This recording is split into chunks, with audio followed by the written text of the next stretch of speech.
Good afternoon. आपका पाठ चल रहा है पदार्थों का वर्गीकरण। पदार्थों के वर्गीकरण में आपको बहुत कुछ पढ़ाया जा चुका पीछे। आज आपका टर्म में आया है पृथक्करण की विधियां। पृथक्करण मीन्स होता है अलग। कल आपको परिभाषा पृथक्कीकरण का बताए थे, मतलब दो समान अवयवों में, दो पदार्थों में से अवयवों को छांटना, अलग करना, उसे कहते हैं पृथक्करण। तो पृथक्करण की विधियां आज आपको बता रहे हैं कौन कौन विधि होता है पृथक्करण यानी पृथक्कृत करने। पृथक्करण की विधियां मिश्रण में विभिन्न अवयवों के गुणों में अंतर पर निर्भर करती है। मिश्रण है, उस मिश्रण में कैसा पदार्थ है, जैसे चीनी पानी अगर आप ले लेते हैं तो उसे तो पृथक्कृत कर नहीं पाएंगे, लेकिन चीनी पानी के अंदर अगर मान लीजिए कंकड़ पत्थर या कुछ छोटा ऐसा अपद्रव हो जो कि न गलने लायक हो तो उसे आप अलग कर देंगे। इसे पृथक्करण की निम्नलिखित विधियां निर्भर करती। पृथक्करण की निम्नलिखित विधियां हैं। पृथक्करण की निम्नलिखित विधियां देखिए, जो बताने लायक उसको समझा दे रहे हैं कि एक आठ दो रहेगा उसको लिख पाएंगे दो तीन टर्म पे। जैसे पहला है फटकना।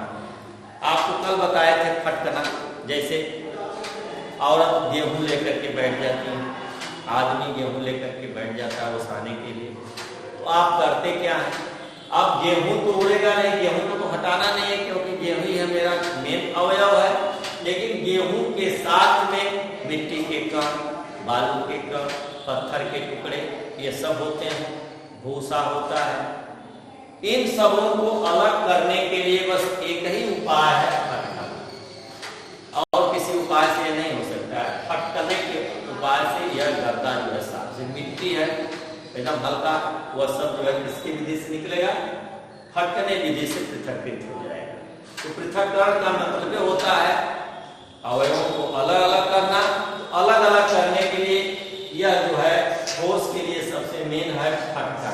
फटकना विधि से आप जो है उनके अंदर के जो है अपद्रव्य जो मतलब हानिकारक जो है वस्तुएं उन्हें अलग करते हैं। दूसरा होता है चालन।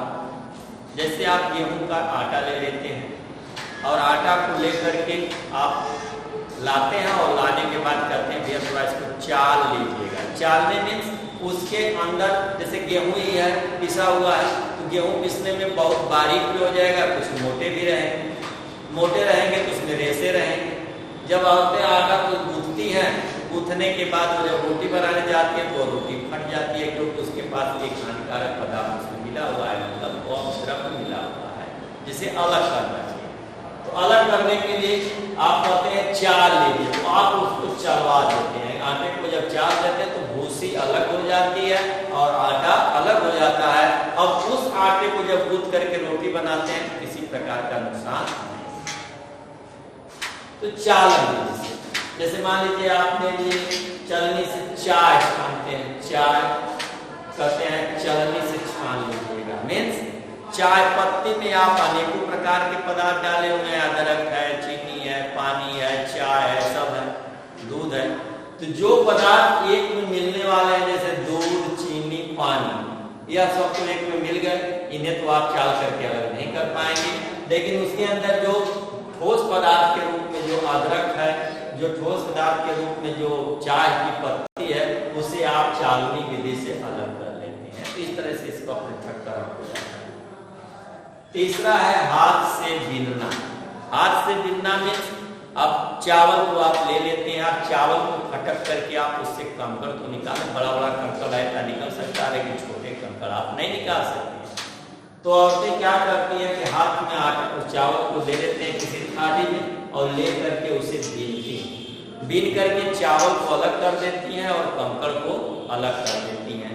तो यह होता है हाथ से बीनना, यानी इस विधि से आप पृथक्करण कर सकते हैं हानिकारक अवयव।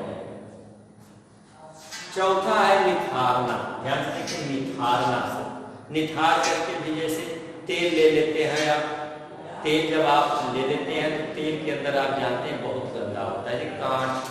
भाई तेल सरसों से ही निकलता है, तो राई से निकलने के बाद उसमें खरी भी आती है, वो भी आता है, तो आप उसे रख देते हैं। जब आप उसको ऊपर से लाते हैं तो उसमें यह सब एक ही में मिश्रित होता है, लेकिन जब आप तेल को रख देते हैं तो देखते हैं कि कुछ समय के बाद तेल ऊपर हो जाता है और जो कांच जो हानिकारक पदार्थ है सब नीचे जम जाते हैं। तो इस विधि से भी पृथक्करण किया जाता है। धारण, धारण क्या है? धारण के बारे में अब जाने कि धारण शब्द से क्या मतलब है, कि कैसे धारण करते हैं आप।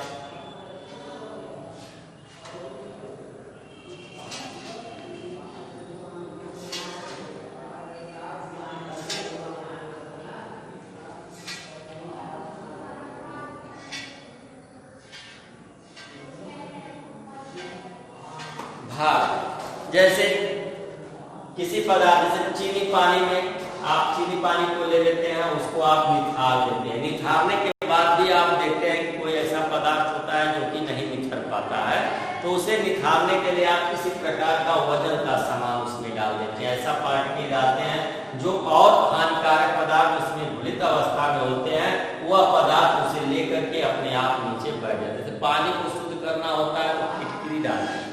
क्या डाल देते हैं? फिटकिरी। फिटकिरी क्या करता है कि पानी के अंदर जितने गंदे पदार्थ होते हैं उनको लेकर के धीरे धीरे धीरे नीचे बैठ जाता है। धारण में वजन बढ़ा देता है और लेकर के उसको नीचे बैठ जाता है। छानना, छानना आपको समझाई दी। अब आपके पास बचा वाष्पीकरण, आसमन और अपकेंद्र। यह तीनों हेडिंग आपको हम जो है धीरे धीरे कल परसों में पढ़ाएंगे यह क्या होता है। ठीक है, तो आज आपको हम 6 पृथक्करण की विधियां बता दिए मेजबानी। इसे आप अपनी किताब को खोल करके फिर अपनी किताबी भाषा में पढ़ लीजिएगा। ये तो हम अपनी भाषा में आपको समझाए, जिससे भाषा में आपको याद रखना है। अब किताब की भाषा में सब हेडिंग के रूप में आपकी किताब में दिया गया है, इन्हें आप पढ़िए।